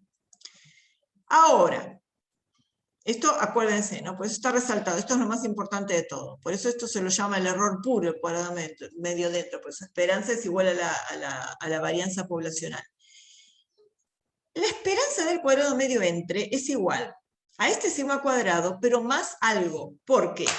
Porque dentro de los tratamientos había una varianza pura, la varianza que el experimentador no podía controlar, la varianza inherente a los datos. Pero en el entre además de existir esa varianza debida al error que el experimentador no puede controlar, hay una varianza que se debe a que no todos los tratamientos son iguales. Y fíjense que eso está dado en términos de este término. La esperanza del entre es sigma cuadrado más este algo. Y menos 1 eran los grados de libertad del entre. ¿Y qué era el alfa? ¿Se acuerdan lo que era, no? Era esto. Era el efecto del tratamiento. Era la distancia que había entre mu sub i y mu. ¿Se acuerdan? Que bajo la hipótesis nula, para poner en términos, la hipótesis nula la ponía en términos de los alfa y, decía que todos los alfa y eran 0. Si se cumplía la hipótesis nula, donde todas las medias eran iguales. Entonces, fíjense, bajo la hipótesis nula, todos estos alfa y valen 0. O sea, ¿qué pasa en la hipótesis nula? Todo esto vale 0. Quiere decir que bajo la hipótesis nula de que todos los efectos de los grupos o tratamientos son 0, la esperanza del cuadrado medio entre también es sigma cuadrado, igual que la del dentro, bajo la hipótesis nula. ¿Se entiende? Entonces, bajo la hipótesis nula de que todas las medias son iguales y que todos los tratamientos tienen 0 efecto, las esperanzas de los dos cuadrados medio dentro coinciden y son iguales a sigma cuadrado.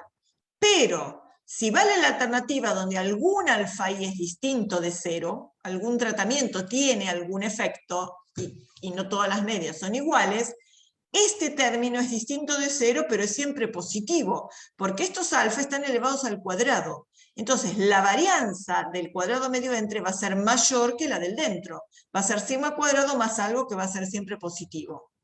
¿Sí? Si la hipótesis nula es cierta, todas las medias son iguales, la esperanza, el entre y el dentro tienen la misma esperanza. Pero si la hipótesis nula es falsa y algún tratamiento es diferente de los otros, entonces la esperanza del entre se hace más grande que la del dentro. La varianza va a ser mayor. Entonces, todos estos son pasos que nos van a llevar a armar el estadístico de prueba. ¿Ustedes se acuerdan cuando vimos esto, que S cuadrado por n-1 sobre sigma cuadrado era una G cuadrado con n-1 grados de libertad? Eso lo demostramos y todo en el capítulo 5, el de distribución en el muestreo. Esto ya lo demostramos. Así también, si hacemos lo mismo, si la varianza que consideramos es la del entre, ¿qué tendríamos que hacer?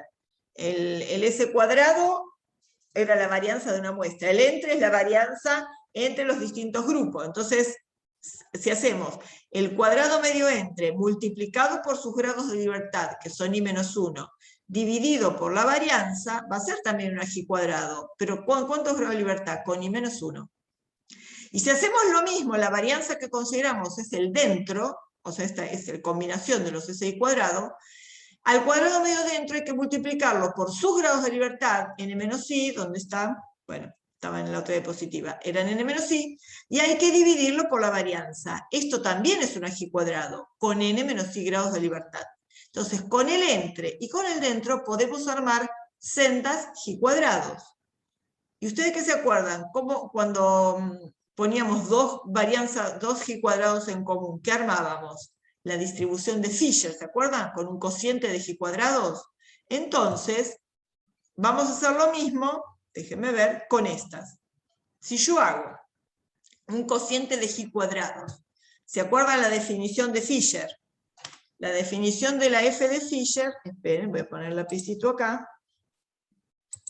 La distribución de la F de Fisher era en el numerador una G cuadrado con n1 grados de libertad dividido sus grados de libertad. En el denominador una G cuadrado con n2 grados de libertad dividido sus grados de libertad. Y esto era una Fisher n1, n2. Lo habíamos hecho con las... ¿Cuándo lo hicimos? Esperen. Cuando comparamos las varianzas, ¿se acuerdan? Hicimos el cociente de 2G cuadrado. Bueno, ahora lo vamos a hacer acá. Vamos a hacer un cociente entre G cuadrados. Pero ahora piensen una cosa, yo les pregunto. Vamos a hacer un cociente de G cuadrados, y yo les pregunto, ¿cuál de estas dos conviene tener en el numerador y cuál en el denominador? ¿El entre o el dentro? ¿Al numerador o al denominador? ¿Cuál conviene tener al numerador y cuál al denominador? según las esperanzas. La esperanza del dentro es sigma cuadrado, y la del entre es sigma cuadrado más algo, tiene una esperanza más grande. ¿Cómo haría en el cociente? ¿Entre sobre dentro o dentro sobre entre?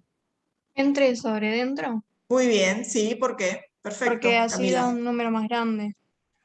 Bien, porque la Eh, la del error puro la vamos a poner en el denominador. Y la que va a agrandarse cuando la hipótesis nula sea falsa va a ser la del entre. Entonces conviene poner el entre sobre el dentro, el cociente. Y así vamos a tener siempre en el ANOVA un test de cola derecha. Entonces vamos a hacer así.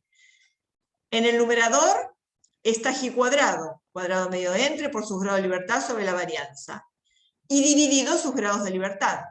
Y en el denominador, la G cuadrado que involucra al dentro, que era el cuadrado medio dentro por sus grados de libertad sobre la varianza, y dividido por sus grados de libertad. Esta es una Fisher, porque la armamos con cocientes de G cuadrados divididos sus sendos grados de libertad. Es una Fisher, I menos 1, N menos I. En rojo simplificamos los grados de libertad. Y acá, ¿por qué simplificamos la varianza? Porque la varianza es la misma, ¿no? Porque suponíamos que las varianzas eran iguales, ¿se acuerdan? El supuesto homogéneo de varianzas. Por eso también se simplifica la varianza. Entonces, ¿qué me quedó como estadístico de prueba? Cuadrado medio entre sobre cuadrado medio dentro. Simplemente. Así como para la homogénea de varianzas nos había quedado un cociente de ese cuadrado, bueno, acá nos quedó un cociente también de cuadrados medios. Entre sobre dentro. Y sigue, va a ser una Fisher I menos 1 N menos I, bajo H0, ¿no? Porque bajo H0, la esperanza del cuadrado medio de entre era igual a la esperanza del cuadrado medio dentro. Bueno, entonces el estadístico de prueba tiene esta distribución bajo H0. ¿Cuándo vamos a rechazar la hipótesis nula de que todas las medias serán iguales? Si este estadístico de prueba es mayor que un valor crítico, este valor crítico que tiene los grados de libertad, y un área alfa en su cola derecha.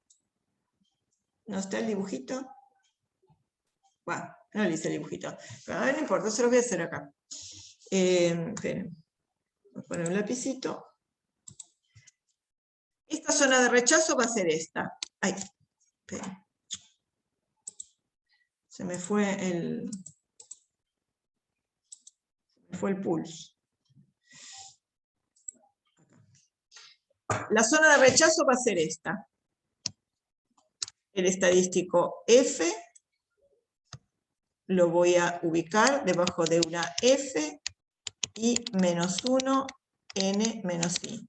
Y la zona de rechazo alfa va a estar a la derecha. Y este puntito se llamará F alfa I menos 1 N menos I. Cuando este estadístico, cuando yo calcule este estadístico, me caiga de acá para acá, voy a decir que rechazo la hipótesis nula. Entonces voy a rechazar la hipótesis de que todas las medias son iguales. ¿Está bien?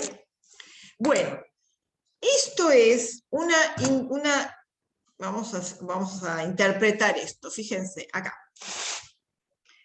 Vamos a interpretar por qué nos sirve ese cociente de cuadrados medios, el entre sobre el dentro. Supongamos que la hipótesis nula es falsa, de que y el caso extremo de que todas las medias son distintas. ¿Qué estoy marcando acá? Acá estoy marcando todos los datos de la muestra que tiene, acá las medias están ordenadas de menor a mayor, los datos de la muestra que tiene la media más chica, los datos de la muestra que tiene la media intermedia y los datos de la muestra que tiene la media más grande. Y todas bien separadas.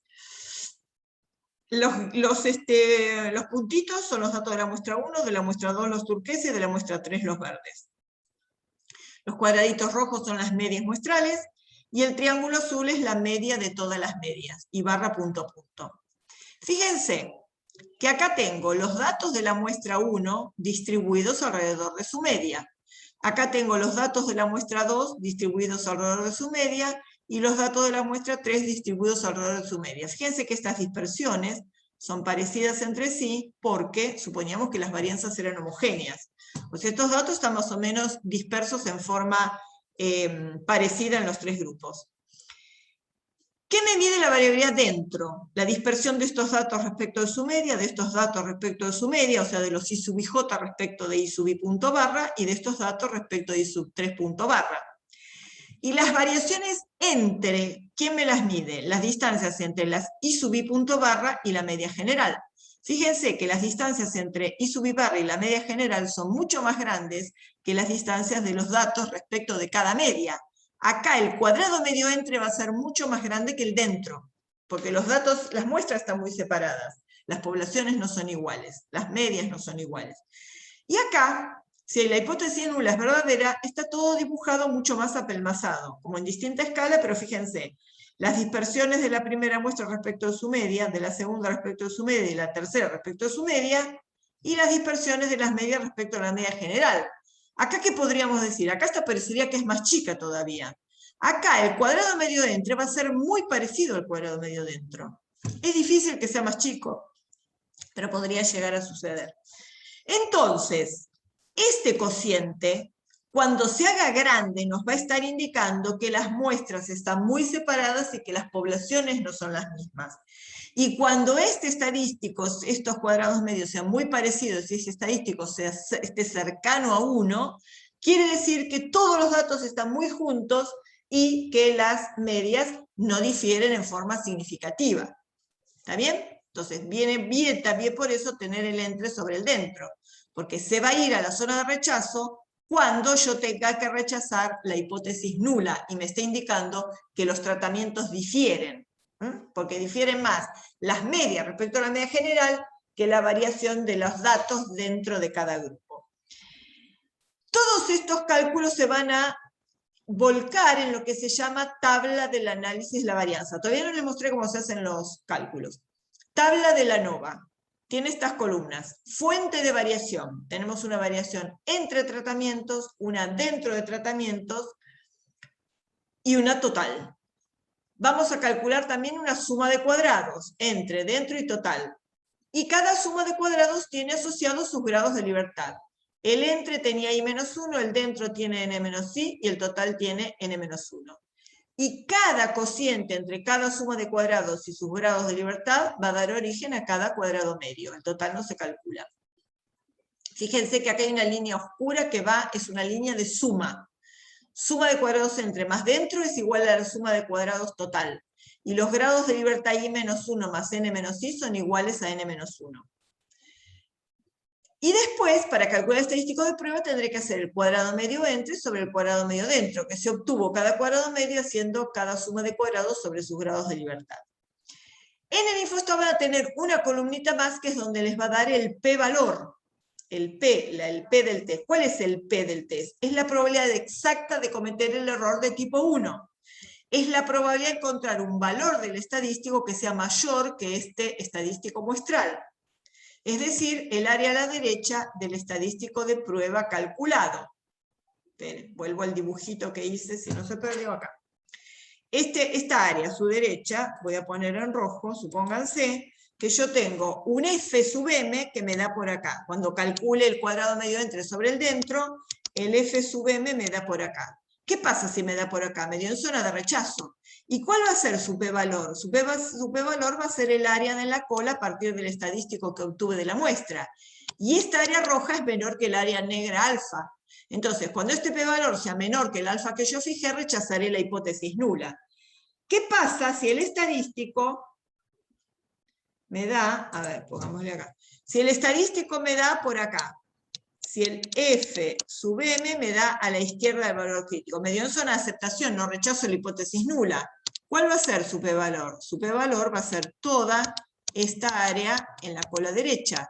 Y si este p-valor es mayor, este p-valor es mayor que alfa, que es el área negra. ¿Por qué? Porque el estadístico de prueba me quedó en zona de aceptación. El p-valor acá es mayor que el alfa y no se rechaza la hipótesis nula. Entonces, siempre se decide en función de cuánto dio el p-valor. Si el p-valor da chico, es porque el estadístico cayó en la zona de rechazo. Si el p-valor da grande, es porque el estadístico cayó en la zona de aceptación de la hipótesis nula. ¿Está bien? Siempre el p-valor es el área a la derecha del estadístico de prueba calculado con los datos de la muestra.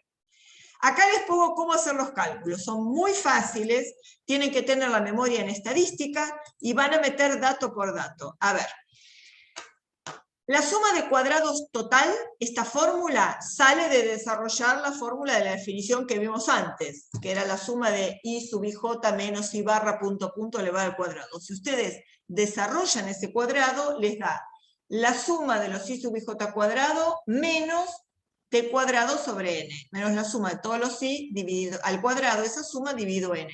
Si ustedes se fijan, esta fórmula es muy parecida, es lo mismo, que la fórmula del s cuadrado. A ver, esperen, a ver dónde tengo, acá tengo un huequito, se lo voy a dibujar ahí. Les voy a recordar acá. ¿Se acuerdan el s cuadrado cuando desarrollaban la fórmula? ¿Qué les quedaba? Les quedaba 1 sobre n menos 1 por la sumatoria de los xy cuadrado menos la suma de los xy todo al cuadrado dividido n. ¿Se acuerdan? Fórmula desarrollada del s cuadrado. Es lo que tienen acá. Solo que acá la variable se llama, acá ya está dividido por los grados de libertad, ¿no? Pero me refiero a la sumatoria.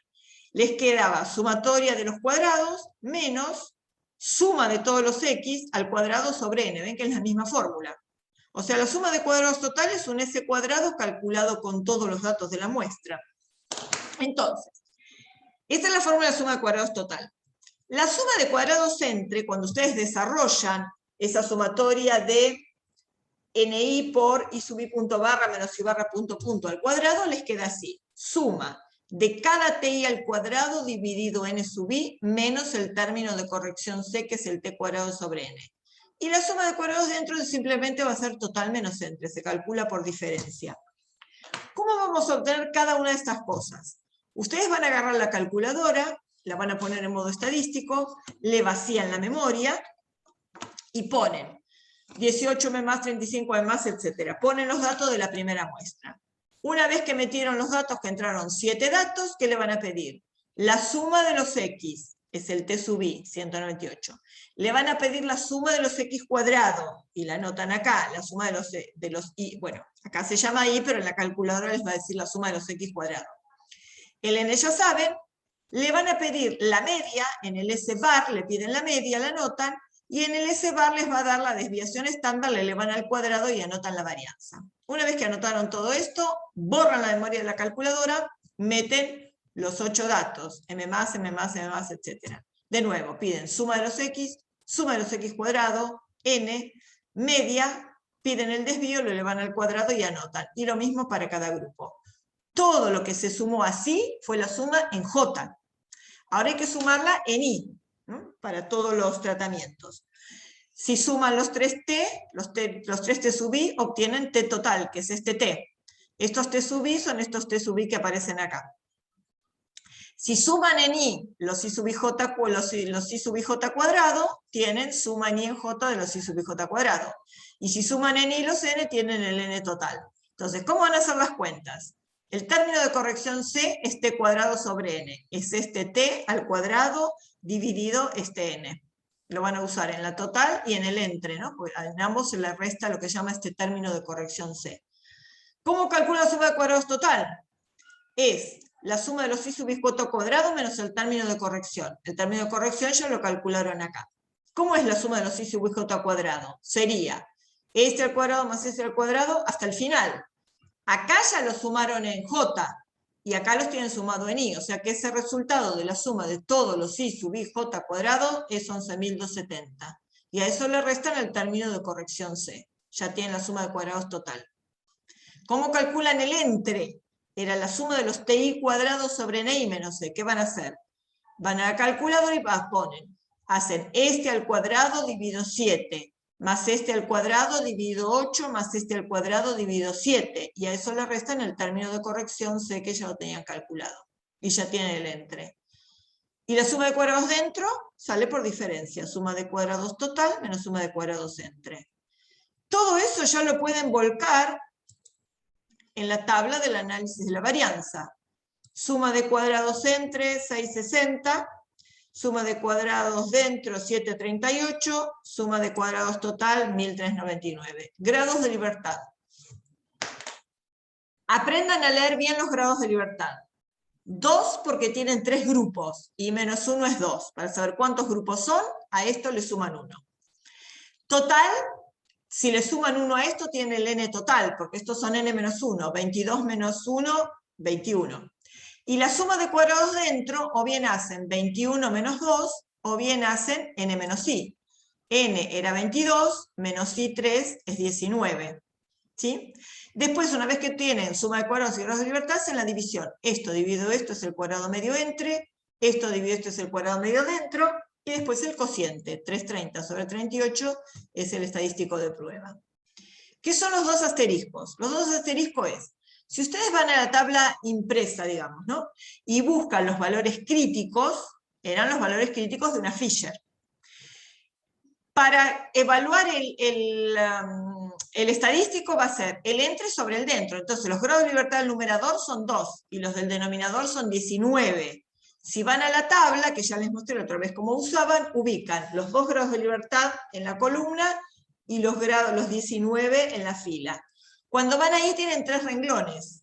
Uno que dice 0,10, que no importa tanto, el que dice 0,05, que es el 3,52, y el que dice 0,01 es el 5,93. Entonces, ¿cómo hacen? Buscan para 5%, 2 y 19, 3,52. ¿Este estadístico es mayor? Sí. Una convención es, le pongo un asterisco, es significativo al nivel del 5. Como era significativo al nivel del 5, voy a buscar el 1%, bajo un renglón, el de abajo. Valor crítico, 5,93. ¿Este 8,49 es mayor que 5,93? Sí. O sea que el p-valor va a ser menor que 0,01. Le pongo otro asterisco porque es altamente significativo. Si puedo rechazar aún con el valor crítico del 1%, es altamente significativo. Entonces, ¿cuál es la conclusión? Por supuesto rechazo con p menor que 0,01. Acá puse p mayúscula, pueden ponerle p-valor o ponle la nomenclatura que quieran darle al p-valor. ¿Cuál es la conclusión? Se rechaza la hipótesis nula. ¿Qué decía la hipótesis nula? No todas las medias, sí, decía que todas las medias eran iguales. Si rechazo eso, la conclusión es que no todas las medias son iguales. O sea, los puntajes medios difieren significativamente entre los grupos. O sea que no es lo mismo el puntaje medio de un grupo control que de un grupo que es con queja de deterioro, de falta de memoria, que el puntaje medio de un paciente con deterioro cognitivo. ¿Está bien? No es lo mismo. Era lo que uno más o menos esperaba. Ahora, ¿qué nos faltaría ver? ¿Cuáles difieren significativamente? Que eso lo vamos a ver la clase que viene. Porque hoy no vamos a llegar. Les voy a mostrar acá. ¿Se acuerdan que vimos con la fórmula del cuadrado medio dentro como un SP cuadrado? Bueno, voy a ir y volver de la diapositiva anterior. N1 menos 1 es 7 menos 1 por S1 cuadrado. 7 menos 1 por S1 cuadrado. Más 8 menos 1 por S2 cuadrado. 8 menos 1 por S2 cuadrado. Más 7 menos 1 por S3 cuadrado. 7 menos 1 por S sub 3 al cuadrado. ¿Y por cuánto divido? Por 7 más 8 más 7, que es 22, menos 3, que es el n menos i, o bien sumo 7 menos 1 más 8 menos 1 más 7 menos 1. 6 más 7 más 6 es 19. Como lo sumen, da lo mismo. Hago el cociente, y ese cociente me da el cuadrado medio dentro.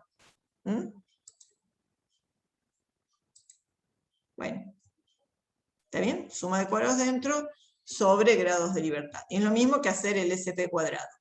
Ahí está identificado todo. Propiedades de la ANOVA es, el estadístico F no cambia si se hace una transformación lineal a los datos. Y otra propiedad es que se obtiene el mismo resultado si se modificara la unidad de medición. Otra propiedad no, es la misma esta, ¿no? A ver, esperen a ver si lo puse. Bueno, no importa, se los voy a escribir después. No cambia si hace transformación lineal a los datos. O sea que tiene el mismo resultado si modifica. Por ejemplo, si tiene una unidad en centímetros, si la hacen en milímetros, pasan a milímetros, el estadístico F va a dar igual. Ahora se los voy a mostrar. Otra propiedad es que si tienen solo 2 tratamientos, I igual a 2, el ANOVA de un factor fijo es equivalente, es lo mismo que hacer un test de Student de diferencia de medias en muestras independientes con hipótesis mu1 igual a mu2, o mu1 menos mu2 igual a 0 contra mu1 menos mu2 distinto de 0. Lo vamos a ver con un ejemplo. Se les puse acá la fórmula, no tengo que ir al pizarrón. ¿Qué decía que esto? Si había una transformación lineal, el estadístico era igual. Acá lo tienen. ¿Qué es hacer una transformación lineal o una combinación lineal de la variable? Yo tengo la variable y sub ij. Hacer una combinación lineal es meterla en la ecuación de una recta. Y sub ij por una constante más otra constante. Esto sería la pendiente y esto sería la ordenada al origen. Obtengo la variable transformada.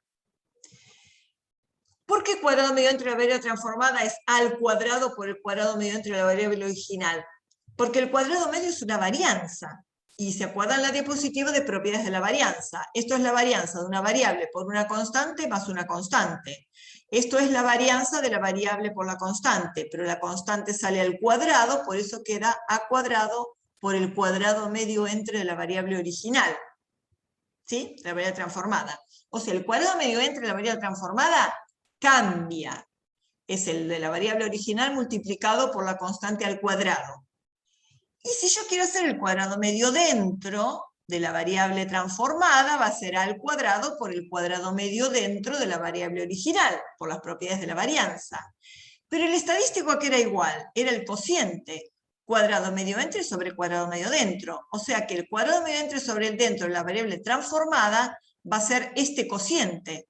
Pero como ambos cuadrados medios están afectados por el mismo factor, que es la constante que salió al cuadrado, esta se simplifica y el estadístico es igual que el estadístico de la variable original. No los cuadrados medios, pero sí el cociente, porque se simplifica la constante. Ustedes se acuerdan del test de Student para dos muestras independientes. Acá lo tengo hecho, está bien, lo hacemos ahora si quieren. ¿Recuerdan el test de Student para dos muestras independientes? Esta salida ya la habíamos recontravisto. Esta es la salida del análisis de la varianza. Esperen, vamos a hacerla, así. Descarto, no importa. Vamos al Infostat. Yo les había puesto un problema, pero lo vamos a hacer con las hormonas. Así ya lo vemos. Archivo. Datos. No, esto no era. Déjenme ver. Esperen. Archivo. Vamos a abrir. Déjenme buscar. Esperen. Un segundo. En un segundo vamos a... Listo. Para no aburrirlos con la búsqueda, ya tengo abrí la base de datos. Ya habíamos visto esta base de datos, ¿se acuerdan? El aumento de longitud con la hormona A y la hormona B. Entonces, nosotros habíamos hecho inferencia basada en dos muestras, prueba T. Comparamos el aumento de la longitud entre los dos grupos, entre las dos hormonas. Hicimos una prueba bilateral, dimos toda la salida. Bueno, saquemos el intervalo de confianza por ahora, no importa. Y acá habíamos visto, bueno, si la prueba daba significativa, vimos que la varianza era homogénea, listo, aceptar. Entonces, nosotros hicimos este test. La T tenía 18 grados de libertad porque era 10 más 10, 20, menos 2, 18. El estadístico dio, le voy a aumentar un poco los decimales, le voy a poner 3. El estadístico dio menos 2,196, eran 18 grados de libertad, y el p-valor dio 0,0415. ¿Sí? Vamos a reservar este dato. Vamos a ver cómo se hace el análisis de la varianza. ¿Dónde lo obtienen? Estadística, análisis de la varianza. Acá ya quedó limpio. ¿Cómo lo hacen? Variable dependiente, y la variable de clasificación es la hormona. Vamos a hacer, esto después lo vamos a hacer, ahora no lo vamos a hacer, vamos a dejarlo directamente acá, hormona, aceptar. Porque queda, el término del modelo es la hormona, porque nosotros era el efecto de las hormonas. Si el modelo era I sub ij, aumento de la longitud de la planta tratada, de la j-ésima planta tratada con la hormona I, el modelo sería mu sub i más el error, o sería mu más el efecto de la hormona más el error, y el alfa i es el efecto de la hormona, por eso dice especificación del término del modelo, lo único que tenemos es la hormona. Aceptar. Voy a ponerle un decimal más, Entonces, fíjense el p-valor, 0,0415. Bueno, acá esto, cuando ustedes, esta es la tabla del análisis de la varianza, ¿se acuerdan? Fuente de variación. Esta primera no la miren nunca porque es lo mismo que la segunda. Cuando ustedes tienen un solo criterio de clasificación, una ANOVA de un solo factor, que en nuestro caso es la hormona, o en el de los pacientes es el grupo, el primer renglón es igual al segundo, así que fíjense directamente acá el del segundo. Los grados de libertad analicemos. ¿Por qué es un grado de libertad para la hormona? Porque son 2 hormonas menos 1. Los grados de libertad totales. La base de datos nuestra consistía de 20 datos. 20 menos 1, 19. Y los grados de libertad 18 porque eran 19 menos 1 o porque es n menos i. El n es 20 y el i es 2. 20 menos 2, 18. Fíjense el p-valor 0,0415 es exactamente igual que este. Los grados de libertad 18 son iguales a los grados de libertad acá del error. Y la otra cosa que les voy a mostrar es, voy a abrir directamente la calculadora. Esperen. Acá. El estadístico era menos 2,196. Menos 2,196, lo voy a poner 2,196, lo vamos a elevar al cuadrado. 4,822. 4,8, bueno, 21 con el que sigue, 4,821 y algo. También el otro estaba aproximado. Ven que es exactamente el mismo estadístico. El estadístico de la T elevado al cuadrado es el estadístico de la F. Y el p-valor es exactamente el mismo. Entonces, cuando ustedes tienen 2 grupos, pueden resolverlo, el test de Student, o lo hacen mediante el test de Student, o lo pueden hacer mediante el análisis de la varianza. ¿Se acuerdan? Porque la T elevado al cuadrado era una F, esperen, voy a ponerles, ¿qué dice acá? Tienen las dos salidas en paralelo. ¿Ven? Los 18 grados de libertad y el p-valor es el mismo. Acá está hecho el cálculo. ¿Se acuerdan que la T al cuadrado era una F1N? Bueno, el estadístico de la T elevado al cuadrado coincide con el estadístico del análisis de la varianza. ¿Sí? Bueno, acá tienen con el puntaje cómo obtener el análisis de la varianza. Tienen la base de datos, en la variable dependiente van a estadísticas, análisis de la varianza, ¿no? Estadísticas, análisis de la varianza. Pasan las variables. La variable dependiente es el puntaje, la variable de clasificación acá es el grupo, que tiene 3 niveles, control, queja y deterioro. Y acá, ahora sí, cuando hagamos un análisis de varianza, no marcamos nada porque no íbamos a hacer estos verificación. Vamos a hacer esta verificación de supuestos ahora. Ustedes cuando largan el ANOVA, tildan todo lo que hay acá. Residuos, predichos, estudiantizados y absolutos. Y vamos a ir viendo después cada cosa. Los residuos y los predichos y los estudiantizados y absolutos se agregan a la base de datos. Y para ver eso vamos a ver a qué se llama residuo, que nos va a servir después para analizar los supuestos del análisis de la varianza. Tenemos 10 minutos más, para un poco más nos queda. En análisis de varianza y en cualquier modelo, el residuo es el valor esperado menos el valor predicho según el modelo. Observado menos esperado, observado menos predicho. Eso se llama residuo. En nuestro caso los observados son los I sub IJ de la base de datos. Y nuestro predicho, siempre el predicho se lo llama con un sombrerito, I sub I sombrero. Esto es residuo en cualquier modelo. Ahora vamos a ver en nuestro caso, en el análisis de varianza, a qué se llama. Vamos a ver cuál es el predicho del modelo de ANOVA. ¿Se acuerdan que el modelo lo habíamos escrito así? Cada I sub IJ era igual a una media mu sub I más un error. Y los errores normal, 0, sigma independientes. Entonces vamos a calcular la esperanza. El valor predicho es el valor esperado. Entonces, ¿qué pasa si calculamos la esperanza acá? Cada valor de la variable es una constante mu sub I más una variable que es el error. El error es variable porque tiene una distribución normal, 0, sigma, etc. Entonces yo calculo la esperanza de esto, que es igual.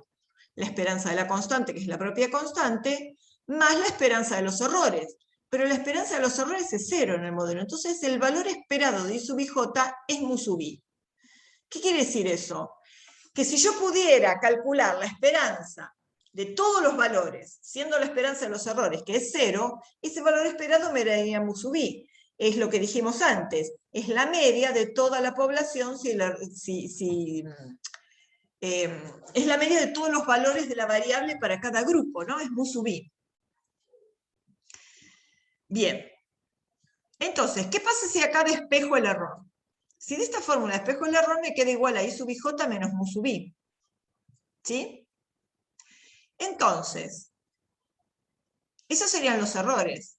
El error pensado como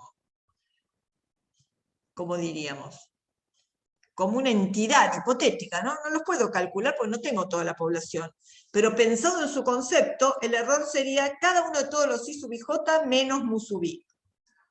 O sea, todas las distancias, cada error sería la distancia de cada valor observado menos la media poblacional. Que como no la puedo calcular, lo único que puedo hacer es estimarlo.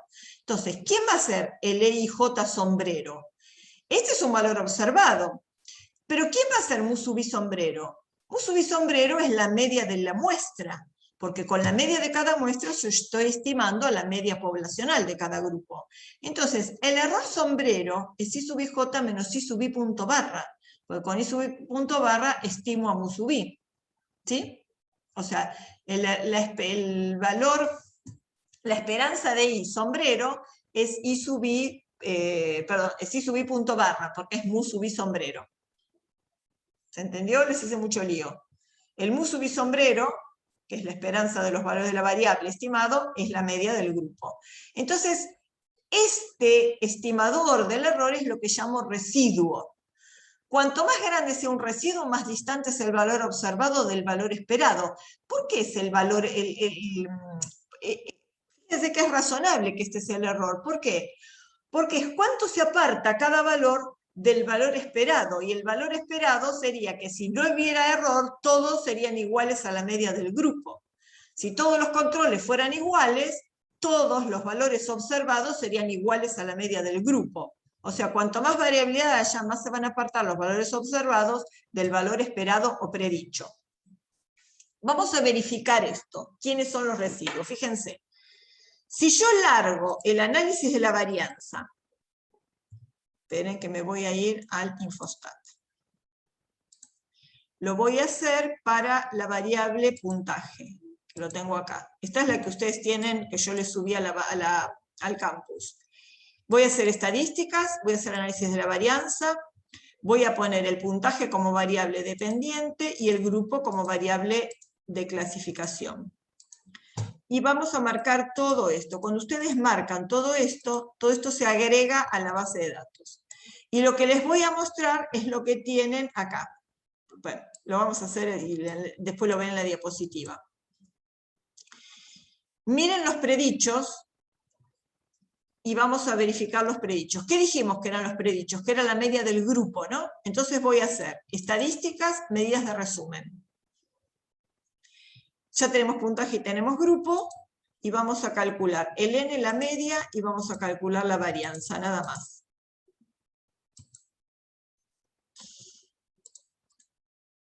Esto es lo mismo que tienen en la diapositiva con colores y todo. Miren el predicho.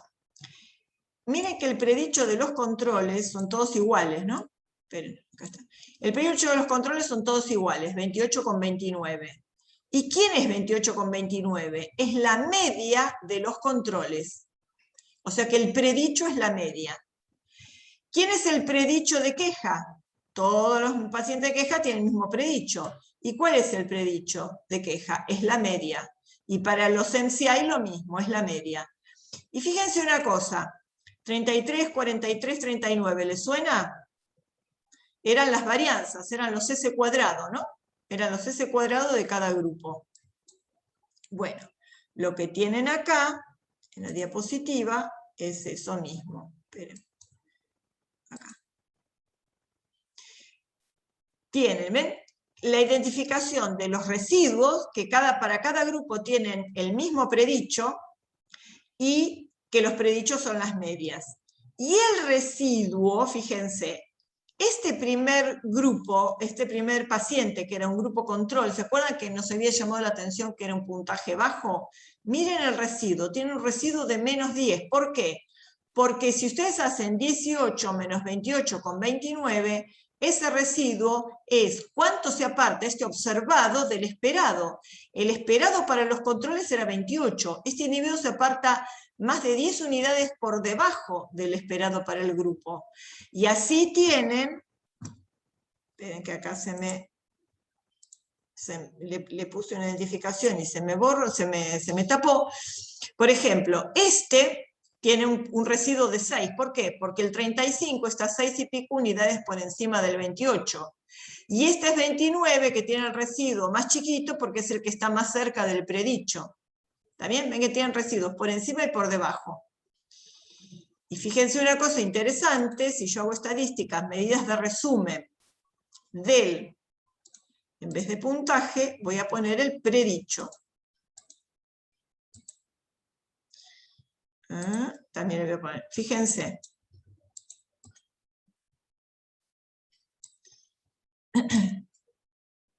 Fíjense la media de los predichos. Ven que la media es 28, 14 y 20, son las mismas medias. Bueno, obviamente porque es el mismo valor.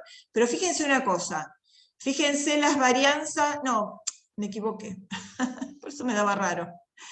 Me da todo 0 porque los desvío 0. No, quería hacerles, déjenme ver, las medias de resumen, no del predicho, me equivoqué, del residuo. Eso es una obviedad. Quiero mostrarles la media del residuo. Acá, este lo voy a borrar porque no tiene mucho sentido. Acá, la media del residuo. Fíjense las medias de los residuos, dan todas 0. ¿Por qué dan 0? Porque los residuos era la distancia entre los observados y los esperados.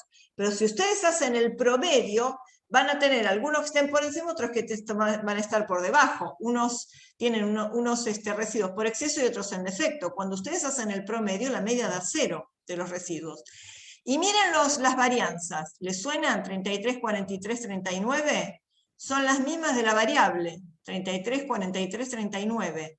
O sea que las varianzas de los residuos son las mismas que las varianzas de la variable. ¿Sí? Pero las medias de los residuos dan 0, porque se compensan los positivos con los negativos. Los que se desvían de la media por exceso, de los que se desvían por la media en defecto. ¿Sí? Bueno. Tenemos 2 minutos. Yo diría, esperen. Bueno, no, lo dejamos para la vez que viene. Esto es, nosotros ya vimos QQProd y Shapiro-Wilks. Lo vamos a hacer la vez que viene para probar los supuestos. Vamos a dejar acá. Así de paso tienen oportunidad de ir practicando.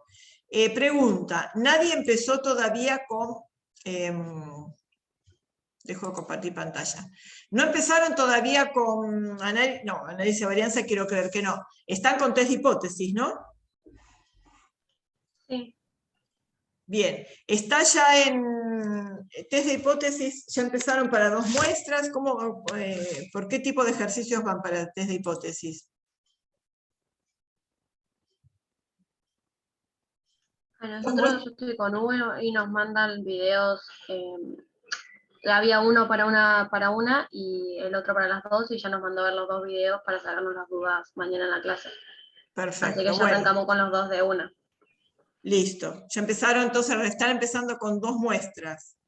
Pero ustedes, Sofía, están recién empezando con test de hipótesis, Sofía. Empezando recién. Bueno, está bien. Entonces no sé si van a ver mucho para la clase que viene. Sería bueno que le peguen, aunque sea una ojeada, para ver la clase que viene, cuando veamos los supuestos y todo, que les resulte como más familiar. No se pongan los ejercicios, los videos ya los vimos también. Bueno, listo. Entonces, tranquilos, la semana que viene vamos a hacer ANOVA. Traten de hacerle una leidita para que estén más familiarizados con lo que vamos a ver la clase que viene. Igual, si tienen dudas sobre test de hipótesis, si quieren, podemos dedicar un ratito de la primera parte de la clase que viene, ya que estamos adelantados, a que hagan alguna consulta sobre algo que les haya quedado en el tintero de test de hipótesis. Bueno, los ejercicios, listo, está bien. Bueno, chiquitos, voy a detener la grabación. Bueno, nos vemos directamente entonces el martes que viene, si Dios quiere, si todo está bien, si no pasa nada, nos vemos el martes. Que tengan linda semana y lindo fin de semana. Perfecto, gracias, profe. Chao, chiquitos, Gracias. suerte. Gracias. Chao. Chao. Chao, gracias. Chao.